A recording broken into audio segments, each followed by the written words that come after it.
السلام علیکم ورحمۃ اللہ وبرکاتہ۔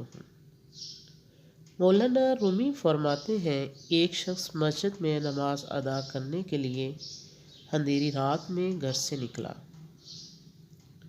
اندھیرے کی وجہ سے ٹھوکر لگی اور وہ منہ کے بل کیچڑ میں گر گیا۔ کیچڑ سے اٹھ کر وہ گھر واپس گیا اور لباس تبدیل کر کے دوبارہ مسجد کی طرف چل دیا۔ ابھی چند قدم ہی چلا تھا کہ دوبارہ ٹھوکر لگی اور وہ دوبارہ کیچڑ میں گر گیا۔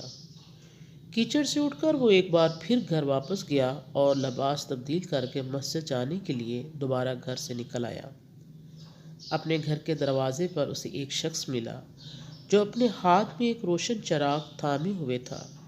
چراغ والا شخص چپ چاپ نمازی کے آگے آگے مسجد کی طرف چل دیا۔ اس بار چراغ کی روشنی میں نمازی کو مسجد تک پہنچنے میں کسی دشواری کا سامنا نہ کرنا پڑا اور وہ بخیریت مسجد تک پہنچ گیا۔ مسجد کے دروازے پر پہنچ کر چراغ والا شخص رک گیا۔ نمازی اسے وہیں چھوڑ کر مسجد میں داخل ہو گیا اور نماز ادا کرنے لگا۔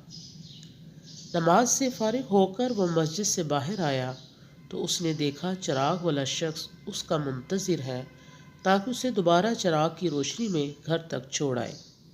جب نمازی گھر پہنچ گیا تو نمازی نے اس اجنبی سے پوچھا، آپ کون ہیں؟ اجنبی بولا، سچ بتاؤں تو میں ابلیس ہوں۔ نمازی کی حیرت کی انتہا نہ رہی۔ اس نے پوچھا، تجھے تو میری نماز رہ جانے پر خوش ہونا چاہیے تھا، پھر تو چراغ کی روشنی میں مجھے مسجد تک کیوں لایا؟ ابلیس نے جواب دیا، جب تجھے پہلے ٹھوکر لگی تو اللہ نے تیرے عمر بھر کے گناہ معاف فرما دیے، جب دوسری ٹھوکر لگی تو تیرے سارے خاندان کو بخش دیا۔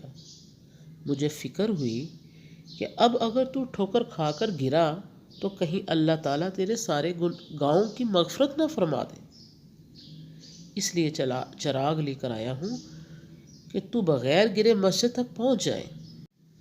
امید ہے آپ ایمان اور صحت کی بہترین حالتوں میں ہوں گے۔ اللہ آپ کو ہمیشہ اچھے حالوں میں رکھے، آمین۔